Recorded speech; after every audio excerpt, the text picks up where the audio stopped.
नमस्कार दोस्तों, welcome to the Nikhil Rathore briefs. आज के वीडियो में हम बात कर रहे होंगे कि हमारे देश में आखिर ये पेट्रोल के प्राइस 100 रुपये से ऊपर कैसे पहुंच गए। इसके बारे में मैं आपको 3 रीजंस बताऊंगा। इन तीनों रीजंस को मैं आपके सामने प्रेजेंट करूंगा।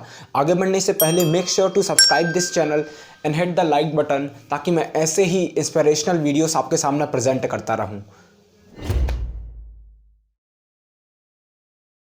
हमारे देश में दोस्तों पेट्रोल का दाम 102 रुपये प्रति लीटर के हिसाब से पहुंच चुका है और डीजल के दाम भी काफ़ी बड़े हैं।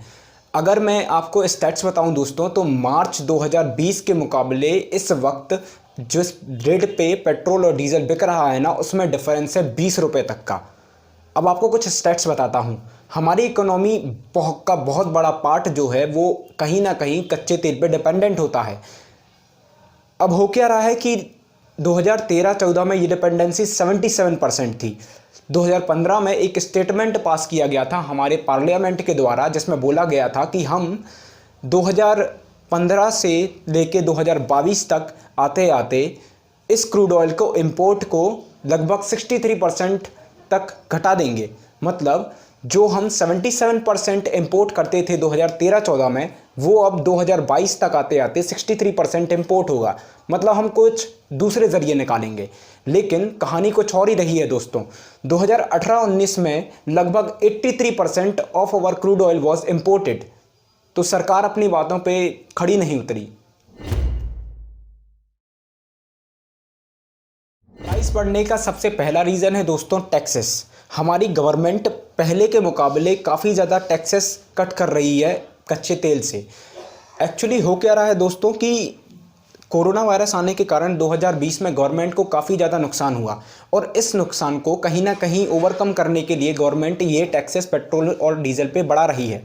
पेट्रोल और टैक्सेस पे ये डीजल बढ़ेंगे तो इसकी वजह से ये जो कोरोना के कारण हमारे जो मतलब जितना भी हमारे पास एक्स्ट्रा पैसा था वो चला गया, वो स्टेबलाइज करने के लिए गवर्नमेंट ने ये प्लान बनाया कि हम अगर क्रूड ऑयल और इन सब पे पेट्रोल डीजल इन सब पे अगर टैक्सेस बढ़ा दें तो ये कहीं ना कहीं स्टेबल हो सकता है। तो दोस्तों गवर्नमेंट ने एक्साइज ड्यूटीज ऑयल के ऊपर इतनी बढ़ा दी कि 13 रुपये प्रति लीटर पेट्रोल पे बढ़ चुकी है और 16 रुपये प्रति लीटर डीजल पे बढ़ चुकी है। इसके कारण कहीं ना कहीं प्राइसेस में उछाल आया हुआ है। अभी एक और आपको स्टैट्स प्रेजेंट करता हूं। 2020 में ही ऑयल क्राइसिस भी आई थी, जिसके कारण क्या हुआ कि ऑयल के जो प्राइसेस हैं वो कंपैरेटिवली पूरे वर्ल्ड में सस्ते पड़ गए। क्रूड ऑयल काफ़ी सस्ता मिल रहा था, तो गवर्नमेंट को इस वजह से डबल फ़ायदा हुआ। एक तो क्रूड ऑयल सस्ता भी मिल रहा था, ऊपर से उन्होंने टैक्स भी बढ़ा दिए, तो इस वजह से डबल फ़ायदा मिलने लगा। तो जो गवर्नमेंट कोरोना में खो रही थी वो वास्तविकता में यहाँ से आ रहा था, यहाँ से उसको सॉर्ट आउट कर रही थी। दूसरा रीज़न है दोस्तों demand of oil is increasing. Demand of oil increase क्यों हो रही है? हम जानते हैं कि 2020 का पूरा साल लॉकडाउन से भरा पड़ा रहा। अब क्योंकि लॉकडाउन्स में रहे तो बिज़नेस ठप रहे और सारे के सारे मतलब ट्रांसपोर्ट वगैरह सब कुछ ठप रहे, तो इसकी वजह से डिमांड में काफ़ी ज़्यादा गिरावट हुई। तो अब क्या हो रहा है, अब लॉकडाउन्स खुलते जा रहे हैं और इसकी वजह से बिज़नेस और ये सब ट्रांसपोर्ट वगैरह जो बंद पड़े थे वो अब खुल रहे हैं। तो इसकी वजह से डिमांड कहीं ना कहीं बढ़ रही है और डिमांड बढ़ने के कारण सीधी सी बात है इसका प्राइस बढ़ेगा। तो ये हो गया सेकंड रीज़न कि डिमांड इंक्रीज़ हो रही है, इसके कारण प्राइजेस इंक्रीज़ हो रहे हैं।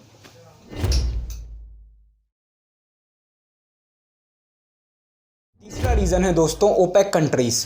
ओपेक कंट्रीज़ ने ये डिसाइड किया है कि वो जो सप्लाई है क्रूड ऑयल की उसको कट करेंगे। ऐसा क्यों? क्योंकि 2020 में जो ऑयल क्राइसिस आई थी उसके लिए जो मेजर रिस्पॉन्सिबिलिटी थी वो ये थी कि जो दुनिया का जितना भी कच्चा तेल है वो ज़्यादा प्रोड्यूस हो गया था। मतलब लोग खपत कम कर रहे थे एज़ कम्पेयर टू प्रोड्यूस हो रहा था। तो इतना ज़्यादा प्रोड्यूस हो गया था कि इन लोगों को बहुत ही सस्ते में ऑयल बेचना पड़ रहा था। तो इसकी वजह से 2020 में ऑयल क्राइसिस आई। ऑयल क्राइसिस आने का मतलब है सभी कंट्रीज़, ऑयल प्रोड्यूसिंग कंट्रीज़ को घाटा सहना पड़ा। तो एक मज़े की बात बताऊं आपको दोस्तों, अमेरिका में एक समय पे एक पेट्रोल पंप पे जो रेट चल रहा था वो नेगेटिव चल रहा था। मतलब आप हमारे घर से पेट्रोल लेके जाओ और इस बदले में हम आपको पैसा देंगे। अगर आप ये ग्राफ ध्यान से देखें दोस्तों, तो लगभग मार्च अप्रैल के बीच में अमेरिका में ये जो प्राइसेस ऑफ क्रूड ऑयल हैं वो वास्तविकता में टंबल कर गए थे। ये देखिए पर बैरल के हिसाब से डॉलर्स में दिया है और ये प्राइस नेगेटिव पहुंच गया था। ये अप्रैल मार्च 2020 की बात है, तभी से ऑयल क्राइसिस आना शुरू हुआ था। ये वास्तविकता में इसलिए हुआ था क्योंकि जो ओपेक कंट्रीज हैं उन सभी ने ऑयल इतना प्रोड्यूस कर दिया था। ओपेक कंट्रीज, अमेरिका, अरामको, ये सभी के सभी जो कंट्रीज जो ऑयल प्रोड्यूस करती हैं, रशिया भी हो गया इसमें, उन सभी ने ज़्यादा ऑयल प्रोड्यूस कर दिया था। इसके कारण ऑयल जो है नेगेटिव पहुंच गया था। तो ये इस क्राइसिस को ओवरकम, इस क्राइसिस के नुकसान से, घाटे से हुए उसको ओवरकम करने के लिए ओपेक कंट्रीज ने डिसाइड किया कि वो क्रूड ऑयल की सप्लाई को कम करेंगी। ऐसा डिसीजन इसलिए लिया गया है कि ये जो ऑयल पिछले साल इतना प्रोड्यूस हो रहा था वो अब इतना प्रोड्यूस होगा। अब जब इतना प्रोड्यूस होगा तो हम जानते हैं कि लॉकडाउन खुलने के कारण अब डिमांड बढ़ रही है, तो डिमांड बढ़ने के कारण लोग उतने ही ऑयल के लिए ज़्यादा पैसे देने तैयार होंगे। तो जितना ज़्यादा पैसे देने तैयार होंगे उसके कारण जो पर लीटर क्रूड ऑयल का जो प्राइस है वो वापस प्री कोविड लेवल्स के बराबर आ जाएगा। और यही अंदाज़ा लगाकर सारी की सारी ओपेक कंट्रीज़ चल रही हैं कि इसकी वजह से जो पेट्रोल और डीजल का अथवा क्रूड ऑयल का जो प्राइस है मार्केट में वो वापस पहले जैसा हो जाएगा। इस हिसाब से जो प्राइस है वो वापस प्री कोविड लेवल्स के बराबर आ जाएगा और इस हिसाब से जो ओपेक कंट्रीज़ हैं वो उतना ही प्रॉफिट बना पाएंगी जो प्री कोविड लेवल या फिर प्री ऑयल क्राइसिस के लेवल पे बना रही थी। यही अंदाज़ा लगाया गया है ओपेक कंट्रीज़ के द्वारा। तो यही 3 रीज़न्स थे दोस्तों। आशा है आपको ये वीडियो पसंद आया होगा।